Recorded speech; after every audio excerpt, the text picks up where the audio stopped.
hermanos, amigos que nos ven. Un feliz inicio de semana. Estamos en el tema de la semana, entendiendo los sacrificios o el sacrificio. Y para hoy, lunes 5 de mayo, nos toca el tópico sangre de toros y de machos cabríos. Explicar un poco el tema y vamos a ver qué era lo que todo esto pues simbolizaba y a qué nos llevaba. Ese es por decirlo así, el estudio de esta mañana.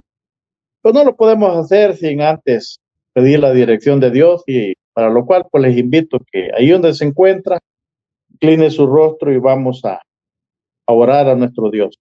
Padre, agradecemos la oportunidad nuevamente de abrir su santa y bendita palabra. Bendiga el consejo, Señor, y que sea de bendición para cada una de nuestras vidas y que lo podamos compartir también con aquellos que no lo conocen. Quede con nosotros y acompáñanos en este estudio. Es nuestro ruego y nuestra súplica en los méritos de Cristo Jesús. Amén. Muy bien, dice que algunos han criticado la idea del sacrificio como algo cruel e injusto. Bueno, encontramos que hoy en la lección, pues así se nos dice que, sin embargo, ese es precisamente el punto. La muerte de Cristo, dice, fue cruel e injusta, porque él no tenía pecado, ¿no? Él era inocente, y un inocente pues murió en lugar de los culpables que somos nosotros, los pecadores. Y eso era lo necesario, dice, para resolver el problema del pecado. Definitivamente, mis hermanos, porque no había otra solución. Y esa muerte, dice, la de Cristo, era lo que señalaban, dice, todos los sacrificios crueles e injustos, dice, de animales inocentes. Bueno, recordando yo un apreciado hermano que ya no está con nosotros, el Señor lo llamó al descanso de la tierra, y pudiéramos hacer cuenta de todos los animales que se sacrificaron antes de que el Señor hiciera el sacrificio en la cruz del Calvario.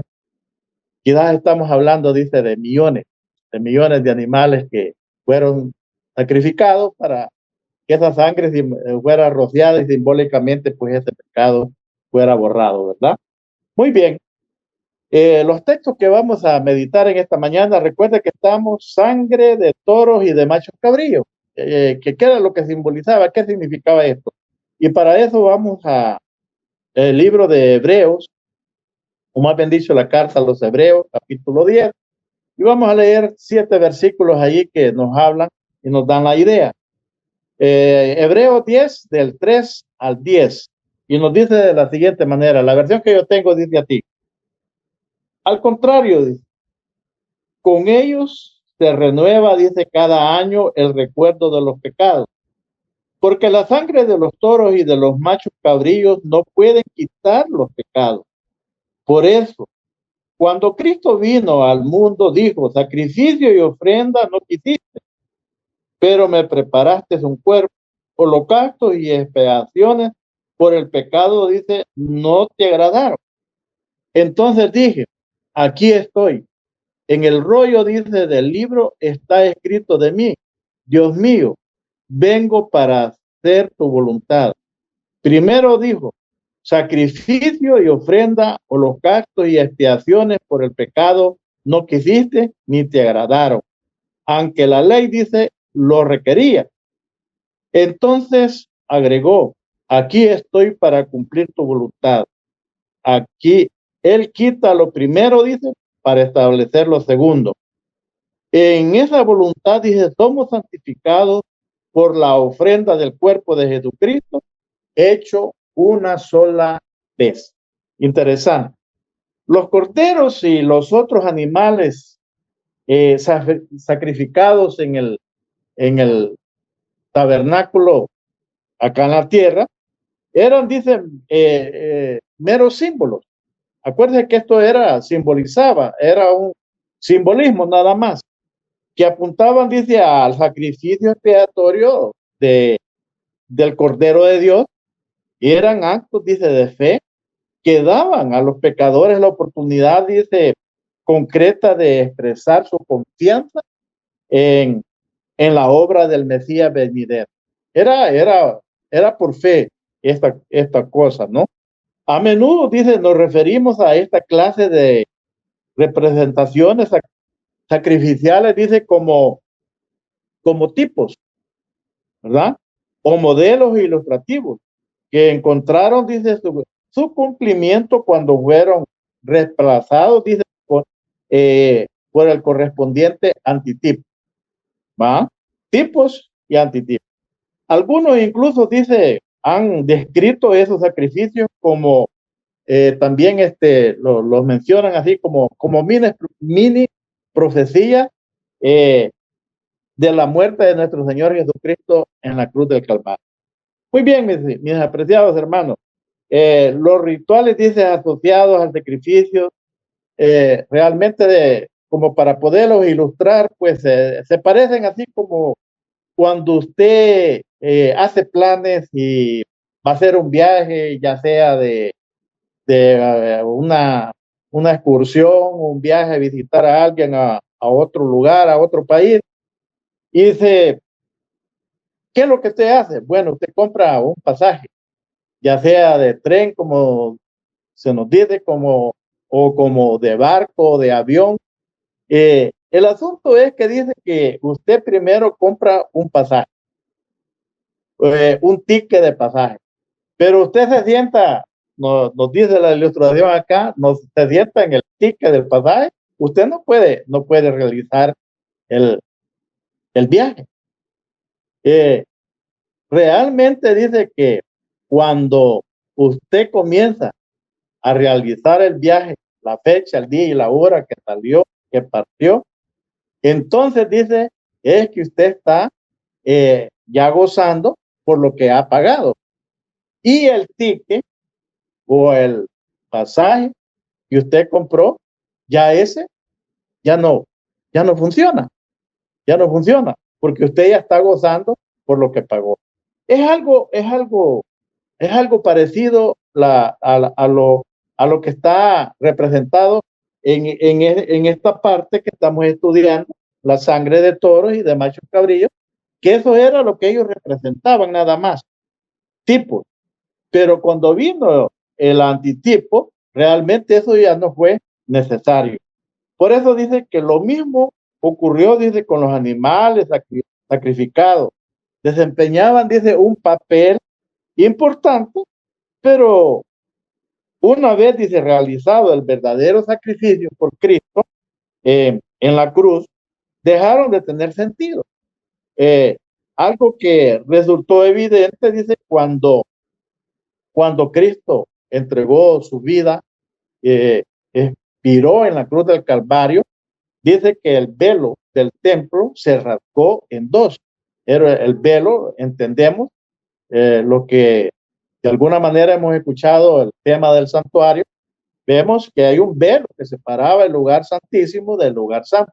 Pues ese velo en el templo de Jerusalén, allá en Israel, dice que se rasgó en dos y se abrió prácticamente esa cortina. La rasgadura, algo interesante, pero es que tiene su significado, dice, de arriba hacia abajo. Muy bien, por eso dice que el velo que separaba el lugar santo del lugar santísimo del santuario terrenal se rasgó, dice, al morir Jesús. Entonces el velo del templo se rasgó en dos y de arriba hacia abajo. Así lo describe Marcos 15:38.